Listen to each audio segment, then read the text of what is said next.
Alright, during the Xbox showcase, we actually got a gameplay trailer of Persona 4 Revival. And to be honest with you, I do like what I'm seeing in this trailer. Because in this trailer, the game looks pretty damn good. Like, I do like what I'm seeing here. And just like what they did with Persona 3 Reload, they're actually putting extra stuff in this game. Like, I noticed that they're putting a fishing mini game in this as well. So they are adding extra stuff in this game. And I do think that they are going to add the character episodes as well in this. So we are going to get a very flashed out of Persona 4.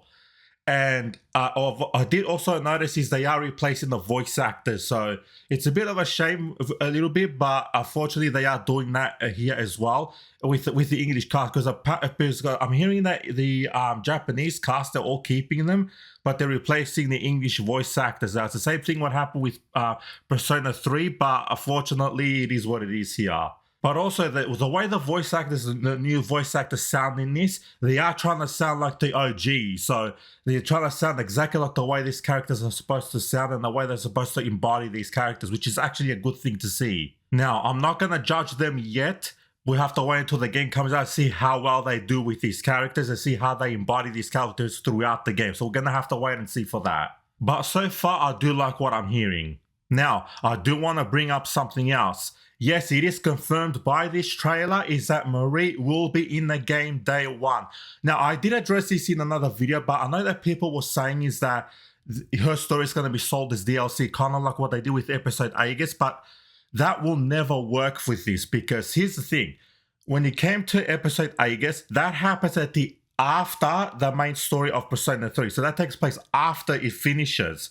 That's where that story takes place. The problem with Marie's storyline is that happens within the story of Persona 4. So as a DLC, that will never work. Even game mechanically, that will never work because let's say let's say they did sell it to us as DLC. Like, what would happen if you're playing through, like you're halfway through the game and all of a sudden you decide to download the DLC? Like, how would it work?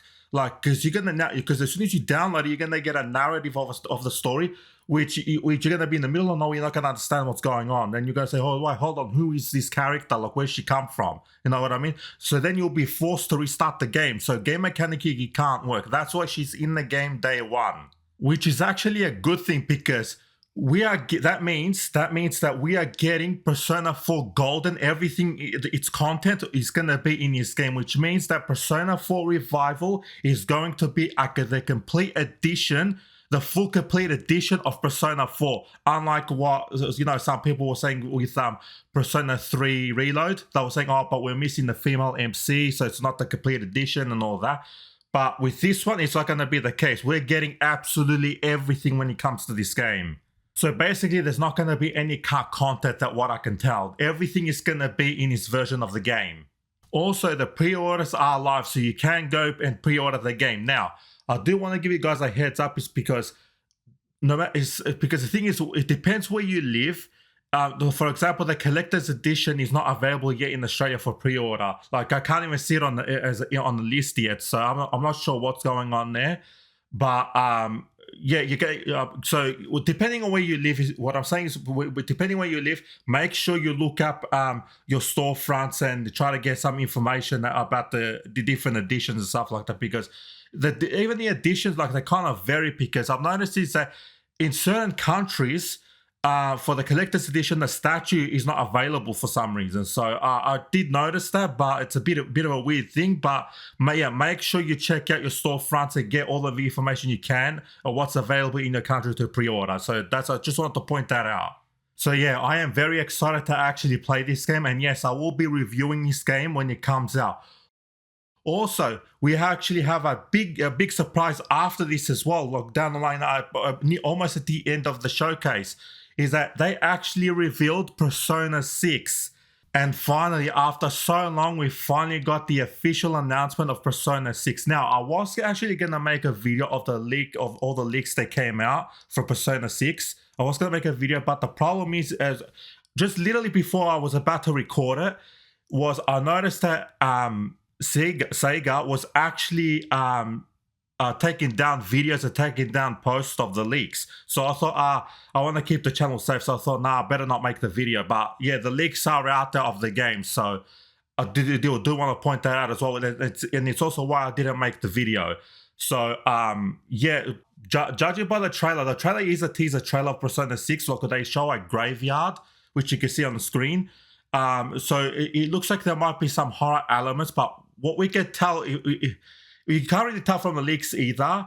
But what it appears to be is that you're gonna be like main characters are gonna be like they have to work a double life they're gonna be school kids and also gonna work, they're gonna have like a double life, like a nightlife, which kind of implies that there might be something like got to do with fighting supernatural or something like that, like supernatural like ghosts and that, which is gonna be tied to shadows. At least that's what it appears to be. But we do have to wait and see because, like, if you guys remember, when they first unveiled, when I first teased Persona 5, is that you had that at school. It was a classroom, and you had the chairs and you had the chain, like they were like chained with like a weight thing on it, which is supposed to hint at that the MC was going to be tied to fate, like there was going to be like a prison thing going in the Velvet Room, like a prison. I think that what they're trying to tease here is that this will have supernatural elements. So we're probably going to see, like, for all we know, the Velvet Room could be in like a graveyard or something like that, or some type of haunted place, if you guys know what I'm getting at. So he's probably going to be the only one that has to find out as to why this city, wherever it's going to be based at, the city, the town, wherever it's based at, is going to be haunted, and they're trying to figure out why and what the big threat is. I'm just taking a guess here, but that's what it appears to be. Because also, I did read up somewhere that you're gonna be going up against an occult, or an underground cult or something like that. That's gonna be tied to the shadows and all that stuff. I did read something about that, but to be honest with you, we do have to wait and see what they're actually gonna do with this game. Now, about the leaks themselves, is basically all the leaks. They just leaks the logo, and the three other characters, what they're gonna look like. The MC, I think, was leaked. A second, like a female character, was also leaked, and yeah, stuff like that. So with the leaks, it's not something major. We didn't see anything major, but yeah, basically it just confirmed that that the game existed. But if you look around, if you do a search on it, you'll find them everywhere. You'll find them everywhere. But keep in mind that Sega is taking them down. So yeah, just a quick heads up there. So yeah, I do like what I'm seeing, and of course I will be buying both games. And yeah, we're gonna have to wait to see what this story is actually about when they finally when they release a trailer detailing what this game is gonna be roughly about, which is gonna have to wait and see. But those are the theories / what people are saying, and what some of the information what they've said about this game as well. So we're gonna have to wait and see how this game actually plays and what the story will be.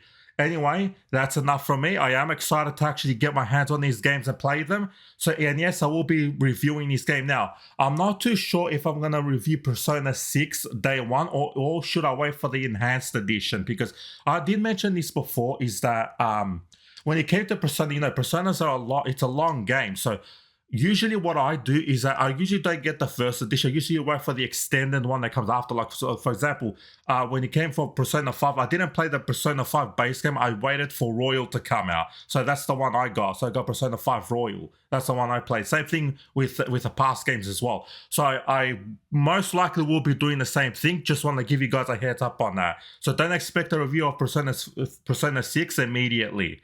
If that's what you guys are waiting for, just giving you a heads up on that. So anyway, that's enough from me. Like, subscribe if you like this kind of content. And yeah, thank you for watching.